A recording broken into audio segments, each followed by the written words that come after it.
Today we are going to discuss an inspirational story of an Indian singer. Video start करने से पहले please मेरे channel को subscribe कर दीजिएगा, लाइक कर दीजिएगा और कमेंट कर दीजिएगा। तो आज की वीडियो इंडिया के बहुत बड़े सिंगर अरिजीत सिंह के बारे में है। हम इस वीडियो में आपको बताएंगे कि अरिजीत ने लाइफ में किस तरीके से स्ट्रगल किया और उन्होंने इतना सब कुछ किस तरह अचीव किया। तो 1987 में अरिजीत का जन्म पंजाब में हुआ। अरिजीत का बैकग्राउंड पंजाब से है और बचपन से ही अरिजीत को बहुत ज़्यादा सिंगिंग और म्यूज़िक का शौक़ था। तो अरिजीत की जो मैटरनल साइड थी उनको क्लासिकल म्यूज़िक का बहुत नॉलेज था और वो म्यूज़िक से बहुत ज़्यादा कनेक्टेड रहते थे। यहाँ तक कि अरिजीत की जो मदर थी वो जो कि हाउसवाइफ थी, मगर वो गाना गाती थीं और उनको म्यूज़िक का बहुत ज़्यादा शौक़ था और क्लासिकल म्यूज़िक उनका फेवरेट था। शायद यही रीज़न बनी कि अरिजीत को भी म्यूज़िक में बहुत इंटरेस्ट हुआ और अरिजीत ने इस फील्ड को ऑप्ट किया। अरिजीत ने अपना हाई स्कूल पंजाब में ही कंप्लीट किया और उसके बाद ग्रेजुएशन की। इस पूरी ड्यूरेशन के अंदर वो म्यूज़िक से जुड़े रहे। ग्रेजुएशन करने के बाद उनके पेरेंट्स ने उनको प्रोफेशनल म्यूज़िक टीचर्स के अंडर दे दिया, जहाँ पे उन्होंने म्यूज़िक की ट्रेनिंग ली। वो हज़ारी ब्रदर्स के अंडर ट्रेनिंग थे और उन्होंने उनको पॉप म्यूज़िक और क्लासिकल म्यूज़िक सिखाया।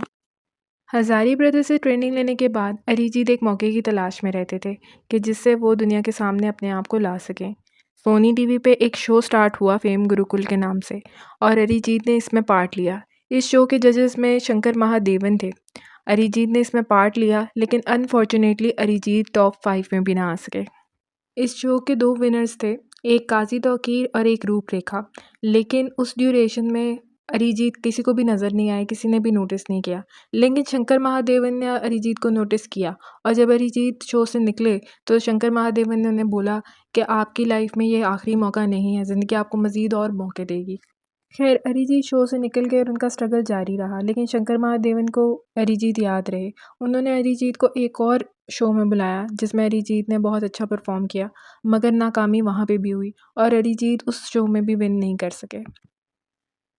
शो की ड्यूरेशन में अरिजीत को संजय लीला भंसाली ने नोटिस किया और संजय लीला भंसाली ने उसके बाद उनसे अपनी मूवी सावरिया में गाना गवाया। वो गाना रिकॉर्ड तो किया गया मगर उसको एल्बम में ऐड नहीं किया गया, जिसकी वजह से अरिजीत बहुत ज़्यादा डिसहार्ट हो गए। कुछ अरसे के बाद अरिजीत को फिर एक शो में बुलाया गया। उस शो में अरिजीत बहुत अच्छा परफॉर्म करते गए। लोगों की नज़रें और ज़्यादा अरिजीत पे आने शुरू हो गई और अरिजीत आखिरकार वो शो विन कर गए। वो विन करने के बाद अरिजीत को काम चाहिए था, मगर इंडस्ट्री में काम नहीं था। उस ड्यूरेशन में बहुत बड़े-बड़े सिंगर्स भी जो थे उनको काम नहीं मिल रहा था। तो अरिजीत जो थे वो काम की तलाश में थे। मुंबई जैसे शहर में उनको काम करना था तो ही उन्होंने रहना था। लेकिन उनकी स्ट्रगल चलती रही काम के द्वारा कि किसी तरीके से उनको काम मिल जाए। उसके बाद उन्होंने म्यूज़िक प्रोड्यूसर्स के साथ काम करना शुरू किया। उन्होंने प्रीतम के साथ काम करना शुरू किया और प्रीतम के साथ उन्होंने एज़ ए म्यूज़िक प्रोग्रामर काम करना शुरू किया। वहाँ पे उन्होंने ख़ुद को बहुत ज़्यादा पॉलिश किया, बहुत ज़्यादा टेक्निक्स सीखी और अपनी आवाज़ पे बहुत काम किया, अपने स्किल पे बहुत ज़्यादा काम किया। जब प्रीतम के साथ अरिजीत काम करते रहे तो एक पॉइंट पे आके प्रीतम को लगा कि अब वो टाइम है कि जिस वक़्त हमें अरिजीत से गाना गवाना चाहिए। और जो पहला गाना अरिजीत ने गाया वो 2009 में गाया, जो कि मर्डर 2 का गाना है, फिर मोहब्बत करने चला है तू। और वो गाना जिस वक़्त बना उसके 2 साल बाद रिलीज़ हुआ। उसकी सबसे बड़ी रीज़न ये थी कि जब वो गाना बना तो उस टाइम पे कोई परफ़ेक्ट फ़िल्म नहीं थी उस गाने के लिए। तो जब परफ़ेक्ट फ़िल्म मिलनी थी तब वो गाना चलना था। तो इस वजह से 2 साल अरिजीत वेट करते रहे और उसके बाद जब मर्डर 2 आई तो वो गाना मर्डर 2 की एल्बम में रिलीज़ हुआ। वो गाना अपने टाइम का सबसे बड़ा हिट था। अरिजीत के ऊपर सब लोगों की अटेंशन जाने लगी और अरिजीत ने वो गाना बहुत अच्छा गाया। सेकंड सॉन्ग अरिजीत को एजेंट विनोद मूवी की एल्बम में मिला, जो कि गाने का नाम था राब्ता, और वो गाना भी बहुत अच्छा था। अरिजीत ने उस गाने को बहुत प्यारा गाया और वो भी लोगों का बहुत फेवरेट हुआ। उसके बाद 2013 में एक मूवी आई आशिकी 2, जिसकी एल्बम में बहुत अच्छे गाने थे, मगर उसका जो सबसे अच्छा गाना था और जो सबसे ज़्यादा हिट गाना था उसका नाम था तुम ही हो, जो कि अरिजीत ने गाया। और उसके बाद तो अरिजीत की किस्मत बदल ही गई। ये गाना आज तक सबसे ज़्यादा द मोस्ट लिसन्ड सॉन्ग है। अभी तक अरिजीत के जितने भी गाने हैं उसमें सबसे ज़्यादा ये गाना सुना जा चुका है लोगों में। उस मूवी की एल्बम सुपर डुपर हिट थी।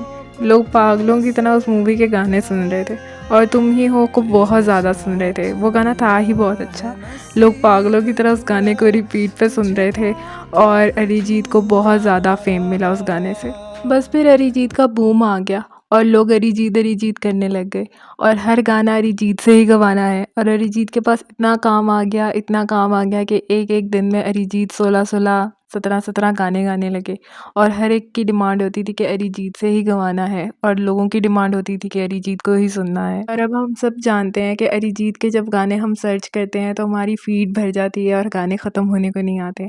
मतलब एक बंदे ने इतना ज़्यादा काम किया है कि हम उसका उसका काम देखने के लिए भी हमें शायद बहुत टाइम लगाना पड़ेगा कि उसने कितना ज़्यादा काम किया है। तो इतना ज़्यादा हमारी फीड भर जाती है अरिजीत के सॉन्ग से और अरिजीत के काम से कि जिसकी कोई हिसाब ही नहीं है। ये स्टोरी डिस्कस करने की सबसे बड़ी रीज़न ये है कि जब आप बहुत ज़्यादा लाइफ में फ़ेल हो रहे होते हैं, तो हमें लगता है कि हमारा टाइम कभी आना ही नहीं है। कभी भी किसी भी इंसान को अपने स्ट्रगलिंग फ़ेज़ में यही लगता है कि उसका टाइम कभी नहीं आना। मगर हारना नहीं चाहिए, उम्मीद नहीं छोड़नी चाहिए, मेहनत नहीं छोड़नी चाहिए, काम करते रहना चाहिए, डटे रहना चाहिए और एक ना एक दिन आपका टाइम भी आ ही जाता है, जैसे अरिजीत का टाइम आ गया। सोचती हूँ कि अगर आप हम किसी ऐसी पर्सनैलिटी से पूछें कि जब आप स्ट्रगलिंग फ़ेज़ में थे, तो क्या सोचते थे कि क्या कभी बड़े बन पाएँगे? तो मुझे लगता है कि वो यही कहेंगे कि शायद उन्हें नहीं लगता था कि उनका कभी स्ट्रगलिंग फ़ेज़ ख़त्म होगा क्योंकि स्ट्रगलिंग फ़ेज़ इसी तरह का होता है। उसमें लगता है कि वो शायद कभी ख़त्म नहीं होगा मगर वो होता भी है और बहुत अच्छा टाइम भी आता है और सब कुछ अच्छा हो जाता है। इसलिए अपना मोराल बहुत हाई रखना चाहिए, हमेशा काम करते रहना चाहिए, अपने आप को फ़ोकस्ड रखना चाहिए, किसी न किसी चीज़ की तरफ अपने आप को लगा के रखना चाहिए। जो दिल में है उसके लिए ज़रूर दिल साफ़ करके काम करिए। क्या पता किस दिन आप क्लिक हो जाएँ, क्या पता आप किस वक़्त कामयाब हो जाएँ और बेशक आप कामयाब होंगे। तो इसलिए अपने मोराल को बहुत ज़्यादा हाई रखें और मेरे चैनल को सब्सक्राइब कर दें और कमेंट कर दें और लाइक कर दें। Please support my channel. Thank you so much. मिलते हैं आपके साथ नेक्स्ट वीडियो में। प्लीज़ मेरे चैनल को सब्सक्राइब करिएगा ताकि आपको आने वाली वीडियोज़ का पता लगता रहे। अपना बहुत सारा ख़्याल रखें और मिलते हैं नेक्स्ट वीडियो में।